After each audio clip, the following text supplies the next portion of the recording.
Today we are going through Meadow. This game was designed by Clemens Kalecki and illustrated by Carolina Kayak.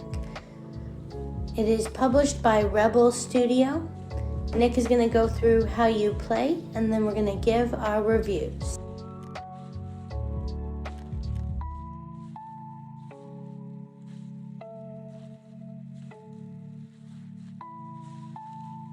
Alright, setting up for a two-player game of the game Meadow.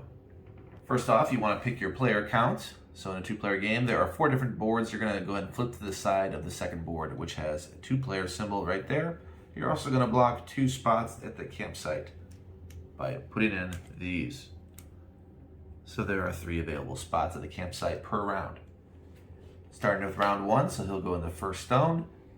And we randomly selected these right here by the benches as little goals in which we can put victory point tokens. Setting up the main board, we're going to put down our west, south, and east. Off to the side will be north. That will come out at the halfway point. For now, deliver all 4 west cards, 8 south cards in the middle, and 4 east cards over here. During the game, you'll have 2 different types of actions, and these action markers will show that. So if the blue player would like to use the top action, they will select how far out, up, down, left, right they would like to go. So let's say they wanted the 3rd card here, this snake. They would go ahead and put this here and count over 1, 2, 3 and take that snake into their hand. At that point, they'd be able to play a card from their hand. To start the game, players are going to select a row in reverse turn order. They will select any of these rows and take those cards into their hand, and they will also get a single north card as well. So they will start the game with 5 cards. Then replenish the row that was taken, and the next player in reverse turn order will go and do the same thing. Then you're ready to start. So your actions consist of playing, like I said, one of these tokens out and taking the number of spots away. They can go down to the bottom of the board as well and come up and take that card. Or they can be used for their campsite action at the very bottom. If they do that, they fill out one of these 3 open spots like this, and they'll do the bottom action. In this case, it will be draw 3 cards and select 1 to keep. You do not play a card in that case. Only one of these actions plays a card. The 4 right here will play 2 cards if you do it as a campsite action. This is a question mark. It is not used in a 4-player game, but here in a 2-player game, it means that you can go ahead and do any of those actions. You can pick out any of the bottom actions here, or you can place out as if this was a 1, 2, 3, or 4. A number 1 means you can take any card no matter what, even if all spots were taken. You can go ahead and take a card of your choice.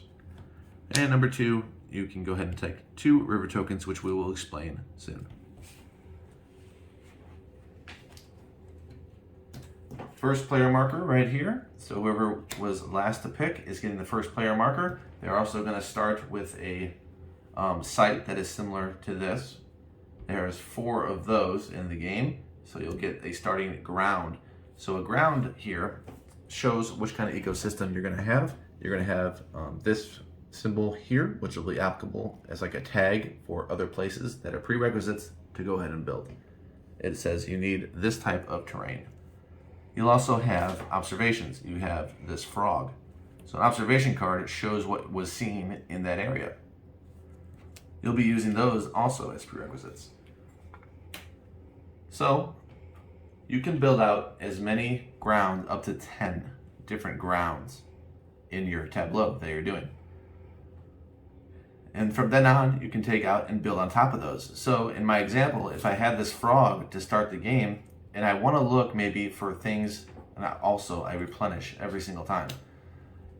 Frogs, I would also look for a tag maybe that has a frog as a prerequisite, and that might be something that interests me. Here's one right here. So I see that I need this symbol as well. So I can go ahead and take that with my action. I can go ahead, if I was the blue player, I can go ahead and spend this 2 and take this guy right here. The card also shows how many victory points will be added at the end of the game. This symbol isn't ideal because when I look at this, these are considered goals. And I want to place out these tokens I have, 2, 3, and 4. I want to place them out in between these. So ideally, I would take one of these symbols and try to get the one adjacent to it. If I took these berries, I'd want either this tree or this butterfly. If I were to meet that requirement, when I go to the campsite, as an additional action, I can go ahead and place my lowest number token available and claim that if I had the butterfly and the berries. This will give you victory points at the end of the game. Also, it's kind of a race to see who's going to get this, because you're not going to be able to place all three, both players, because there's only 5 sites. So somebody's not going to get that 4 victory points. So if I were to take this into my tableau, I'd take this into my hand, I would have to, in order to play it, I would need also that symbol. So I'd keep it in my hand until I were to acquire that symbol, and this would replenish. In a later turn, I may go ahead and take something that would do that, like this. This I can do for free. I can play this, take this card, and play a card from my hand. Let's say it's this card. It would also go into my tableau here. And now I have these 2 symbols. I replenish this, and on a later turn, I would take a card and play another card, and I could play this over either of these. I have these 2 symbols. I have to cover one of them, so I can say I'm going to cover that, and I play that, and now I have this paw symbol here to perhaps build off other observations. The game's going to play a lot like that. You're going to play in the let's see, a 2-player game. You're going to go ahead and play for 6 rounds. There'll be a halfway point in there, and that we will empty out everything on your main board. We will replace the south with the north at the halfway point and deal everything back out. We're going to play 6 rounds, count up the victory points we have from all of the leaves in our tableau. We're also going to count up the victory points from our campsite. And we're going to go ahead and look at some other types of cards. Now, you can see there's discovery cards here with victory points. And you're going to have to put down a landscape. It says the requirements right here. So if I look for a landscape card in this deck, I can show you. Let's look for one. Here's one. You can see that symbol that is the prerequisite of those. If I were to put this down, it says that I need to flip one of those park tokens that I introduced to you at the beginning. Everyone got one to start. You can also get more with your 2 action. Everyone's going to get one of these. So you can spend that by flipping one of those rivers. And as long as you have a house and a bird in your tableau, you can go ahead and play this above at the top of your ecosystem. That will give you 3 points at the end of the game. And it'll also give you this symbol, which will run off for a discovery of something that you found at this location. So if I were to play this up here and spend my river, and let's say hypothetically I had a building, house, and a bird, I could do that and play it. If I did not have one or both of those symbols, for each symbol I'm missing, I spend 2 cards from my hand to compensate for that payment. Then if I had this card in my hand, I could simply play it over top because I have that symbol now. And this is done. I put that over here, I cover everything up, and I'm going to get 5 points total for this combination. So those are the types of cards that you can get in the game. And again, victory points there. So at the end of the game, once all the rounds are done, all 6 rounds, you're going to count them up. Every round consists of 5 actions when in a 2-player game. In a 4-player game, it would only be 4 actions. But once that's all done, we'll count up the victory points and see who won. All right, and we are back for our reviews of Meadow. Starting off, I guess, with me. I really enjoyed this game. I thought it was really beautiful. Right away when we were building the components, I could see that there were card holders, lots of really great artwork, and I like the quality of the components, even though they are cardboard that you're getting, the little markers for each player. They're sturdy cardboard, so not too flimsy. Everything felt, the card stock felt good, and the illustrations and the animals are super cute, and I love super cute animals, so I'm always going to score things high when it's a cute, appealing, attractive game. The game, we played it at 2 and we played it at 4 players. So we've had a chance to play the game at those different player counts. I would say I kind of like it better at 2, even though the game is less tight. Because with 4, those slots really fill up and you have to choose if you're going to go out to the campsite or if you're going to try to get a card. That feels like with a 4-player game, you could miss out and you could have a chance to be stuck playing an action on the campsite that you didn't even really necessarily want to play. So I like that there was more choice on the 2-player about how you're going to do that, although the campsite spots filled up. So that I had a lot of positive feelings about it. The negative I could only say for me was when we're playing it and you don't have a chance, you've already filled out all of the campsite spots with the symbols, matching the symbols, and you feel like there's not much else to do and you're wasting an action having to go there to just to get those down, to play those down without a chance to really play a card unless you do the 4. But overall, the game is really great. It's a lot of fun, easy to teach, quick to play. Once people get going, the turns go really quickly. And my score altogether for this game is an 8.2. So a lot of fun for me, and I would play it anytime. Nice. Yeah, what do you think, Nick? The pros I have a good presence on the table, nice artwork here. Symbology is pretty clear. Yeah, there's a lot of it, but the symbology is clear at least. I mean, they're just animal patterns mostly and terrain symbols type things, ecosystems, whatever you want to call them, grounds, I guess. It's simple actions. But there is some analysis paralysis at times because you're trying to chain off different symbols, trying to decide what to cover, what can you cover, and still have things. I think the strong suit of this game is near the beginning, mostly because once you get those campsite things, once you have all 3, you're not even worried about that anymore, and you're just trying to get victory points for the rest of the game. Yeah. So I felt like the game did fizzle out for me. Because you really don't have any direction at that point. Yeah, the race part's gone, and you don't have any direction at all. You're just going for victory points, so it fizzled out for me. Especially, I would think even more so in a 4-player game where you're playing 8 rounds instead of 6 rounds. So in a 2-player game, I do feel like it's a little better in that regard. But I do like how it's filling up more in a 4, and it's a struggle to get. You can't really get exactly what you want. I had multiple times where I couldn't get the card I wanted because it was all blocked, and I didn't have my 1. Where my 1 lets me get a card, any card I want. Maybe I already used my 1.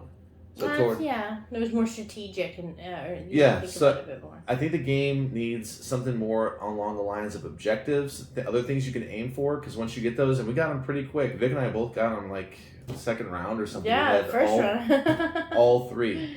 Maybe not the first round. Yeah, that's exaggeration. So like the second round or so, we got all 3 real quick and just waited the rest of the game just getting victory points, essentially just buying those cards out. So the game didn't hold up for me. I enjoy it up to that point pretty much, and then when I have no direction, I kind of lose interest. I mean, then I'm just kind of going through the motions. Yeah, what can I build? It's less exciting. It's just looking at what can I build. Overall score though, it's not terrible. It's a 6-7. I'm a little disappointed with the game. I expected to like it a little better, have a little bit more going on just besides the goals. I thought something else would be there. Maybe an expansion will add objectives. It's pretty common that objectives get added, like more direction, and you only get 3 of these. Yeah. So, once these 3 are gone, the game just isn't that good. I think it's fine. It's just not that good, and that's my opinion, unfortunately. Yeah, and I can see what you're saying about that. I did feel while we were playing, like, should there have been an objective? And when we started looking at the rule about the bench, that's when I thought, oh, maybe there is some kind of objective where if you play a card that you've marked, anyway, I'm not going to hypothesize. Yeah. It's not a thing. And so I thought that's really strange because I would have thought there would have been some sort of objective further to just what symbols you wanted, like maybe specific sets or 6 of this or 5 of that showing. It would be a perfect candidate for something like that. It doesn't take away from me. For me, I like to have games that you can play with people that are newer to the hobby, but we did have someone remark, and they're not new to the game, to playing games, but they even said that it was a lot in terms of the symbology and having to line that up. So take that how you would. I don't know if it's really appropriate for a new gamer necessarily, although we may think so. Well, what do you believe? I think this is middle to lightweight game just because of symbology, but really the symbology isn't like actions you do. It's just animals and stuff that the symbology isn't difficult. There's just a lot of it. Yeah. It's not, you know what I mean? It's not like a euro. Yeah, you wonder what does that action mean? Yeah. All of this, you're covering. The symbols are all there. It's nothing not intuitive. Mm-hmm. So I don't think it's that a big a deal. So I'm gonna go light, medium. So I think I'm in the minority here because I see a lot of great reviews for this. That's why I guess my expectations were a little higher, and then I saw it was. I'll see what Vic thinks. She got 8-2 there. I wouldn't even consider keeping this game for myself, but I would for Vic. Aww. I would never pick this game. This doesn't have enough for me. Yeah. Maybe for a different crowd that I think I want to introduce it to, maybe. And even then, I'm still worried that they won't like it very much. It's just okay. Yeah, and we did hear between one and another game that they did, our friends. Calico, we played this and Calico. We played Calico first, and we played this. And I was kind of curious of what lightweight game they preferred more, and everyone agreed that it was Calico. So take that as you will. I'm not sure if I will ask Nick to keep this in the collection because there's so many great games out there. But we were fine with it. Overall, we both seem to have pretty fair scores for it. Reasons for that. If you enjoyed this video, please click the like button and subscribe to our channel for more great reviews of new and upcoming modern board games. And we will see you next time. Goodbye. Bye.